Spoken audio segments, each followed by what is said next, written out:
Hello friend, नमस्कार। कैसे हैं आप लोग? आप लोगों का स्वागत है आपके अपने यूट्यूब चैनल जिसका नाम है पॉजिटिव वाइब्स।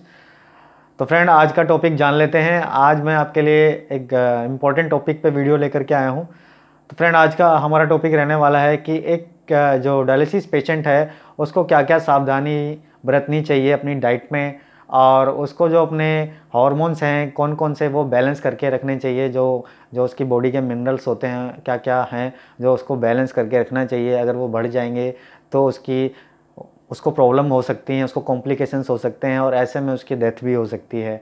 तो फ्रेंड, ये अच्छा नहीं लगता है बोलते हुए, पर बोलना ज़रूरी है, तभी आप उसको मतलब मेंटेन करके रखेंगे। तो चलिए फ्रेंड, शुरू करते हैं। तो फ्रेंड, आप लोग जानते हैं कि डायलिसिस पेशेंट को बहुत सी चीज़ें होती हैं जो मेंटेन करके रखनी होती हैं। ऐसा नहीं है कि आप सब कुछ खाएंगे और वो डायलिसिस मशीन सब क्लियर कर देगी, ऐसा नहीं होता है फ्रेंड। बहुत सी चीज़ें होती हैं। अगर आपको स्वस्थ रहना है बिल्कुल डायलिसिस पे, तो आपको उन सब चीज़ों को सारा मेंटेन करके चलना होता है, तभी आप अपनी लाइफ को डायलिसिस पे एक लंबे समय तक ले जा सकते हैं, वरना पॉसिबल नहीं होता है। ऐसे बहुत से पेशेंट मैंने देखे हैं जिनकी डेथ हो जाती है डायलिसिस पे, अच्छे भले रहते हैं वो तब भी। तो फ्रेंड, सबसे पहले तो हम जानते हैं कि क्या क्या होता है। तो फ्रेंड, जो डायलिसिस पे जो कॉम्प्लिकेशंस आते हैं वो बहुत सारी चीज़ें होती हैं। पहला हम नॉर्मल से शुरू करते हैं। तो पहला जो होता है वो होता है हमारा ब्लड प्रेशर।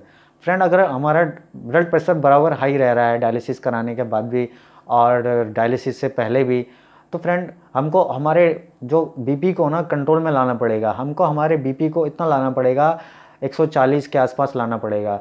अगर वो बराबर 160 170 रह रहा है तो बहुत दिक्कत है फ्रेंड।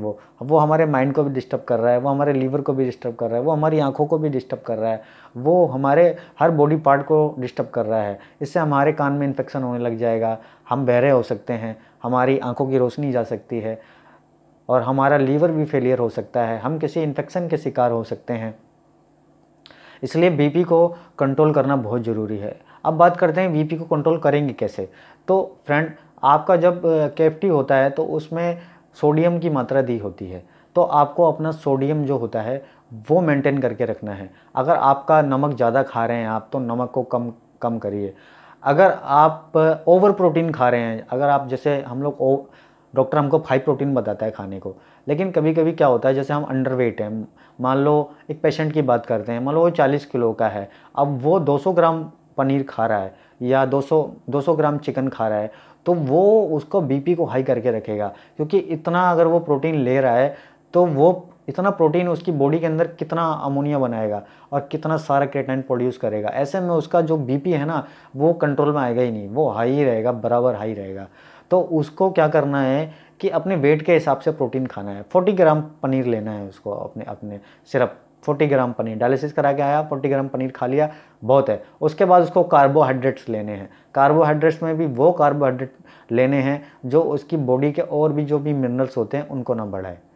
ठीक है फ्रेंड, ये पहला पॉइंट हो गया जो मैंने आपको अभी समझाया। अब सेकंड पॉइंट की बात कर लेते हैं। अब सेकंड पॉइंट इसमें आता है, वो भी आपका केएफटी रिपोर्ट में दिया होता है, वो होता है आपका पोटेशियम। तो फ्रेंड, जो पोटेशियम होता है ये भी हमारा बिल्कुल एकदम नॉर्मल रेंज में रहना चाहिए।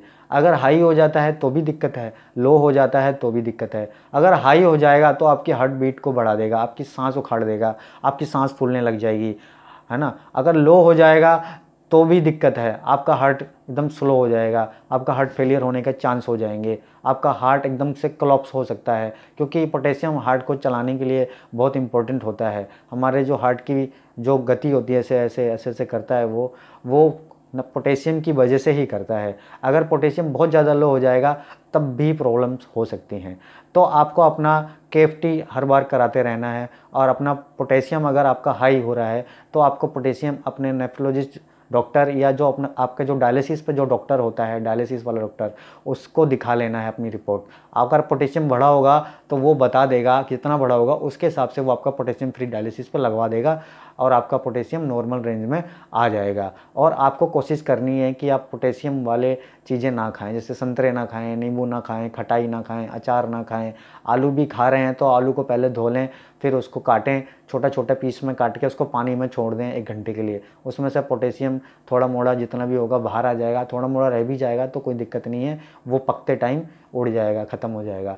सिर्फ कार्बोहाइड्रेट आपके शरीर में आएगा। चावल ले सकते हैं, चावल की थोड़ी सी मात्रा लें, उसमें भी कार्बोहाइड्रेट होता है, लेकिन चावल आपका पानी बढ़ाएगा, तो इतनी भी मात्रा में ना लें कि ज़्यादा उससे पानी बढ़े आपका, क्योंकि सांस फूल सकती है। अब बात कर लेते हैं इसके तीसरे ऑब्जेक्ट के बारे में।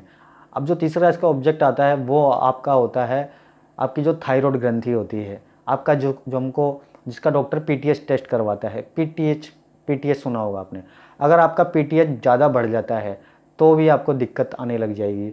आपको दिक्कत क्या होने लग जाएगी, आपके गले में खराश होने लग जाएगी, आपका बीपी हाई रहने लग जाएगा, आपका थायराइड बढ़ने लग जाएगा, आपका वेट कम होने लग जाएगा, आपका वेट बहुत ज़्यादा कम हो जाएगा।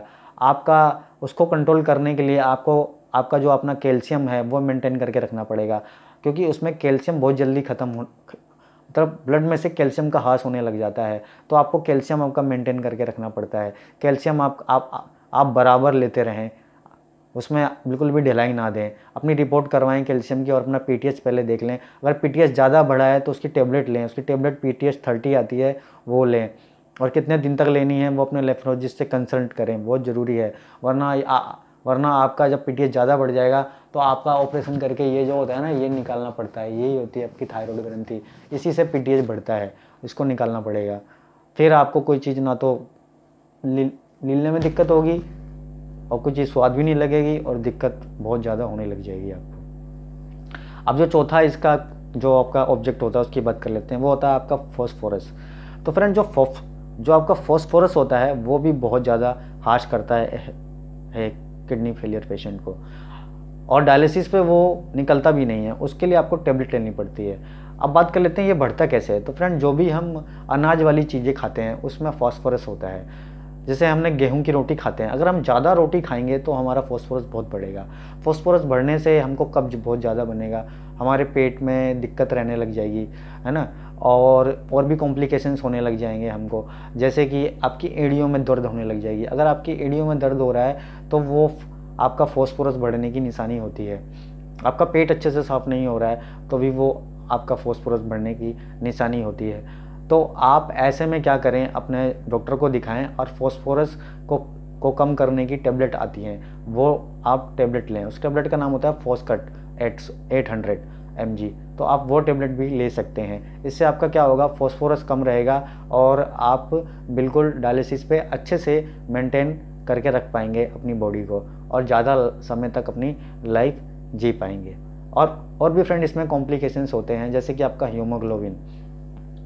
अब बात कर लेते हैं हीमोग्लोबिन की। तो फ्रेंड जो हीमोग्लोबिन होता है ये भी इसमें बहुत मेन रोल निभाता है। अगर मान लो आपका हीमोग्लोबिन कम हो जा रहा है तो आपका डायलिसिस भी नहीं हो पाएगा, बहुत दिक्कत होगी। आपका हीमोग्लोबिन 7 से कम हो जा रहा है तो आपका डायलिसिस करने में बहुत दिक्कत आएगी, क्योंकि आपको बहुत ज़्यादा आपका पता है, आपको डायलिसिस पे कितना ज़्यादा ब्लड का लॉस हो जाता है।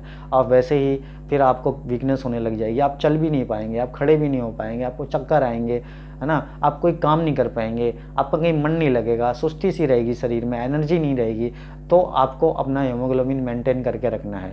आपको हर डायलिसिस पे अपना हीमोग्लोबिन चेक तो आप हर डायलिसिस पे नहीं कर सकते हैं, लेकिन आपको हर वीकली आपको अपना डायलिसिस चेक आपको अपना हीमोग्लोबिन चेक करवाना है। आपको हर वीकली में टेस्ट रिपोर्ट करवानी है अपने हीमोग्लोबिन की, और आपको एरिथ्रोपोइटिन का इंजेक्शन आपको हर डायलिसिस के बाद लगवाना है, और आपको हर 15 दिनों में, महीने में 2 बार आयरन लगवाना है।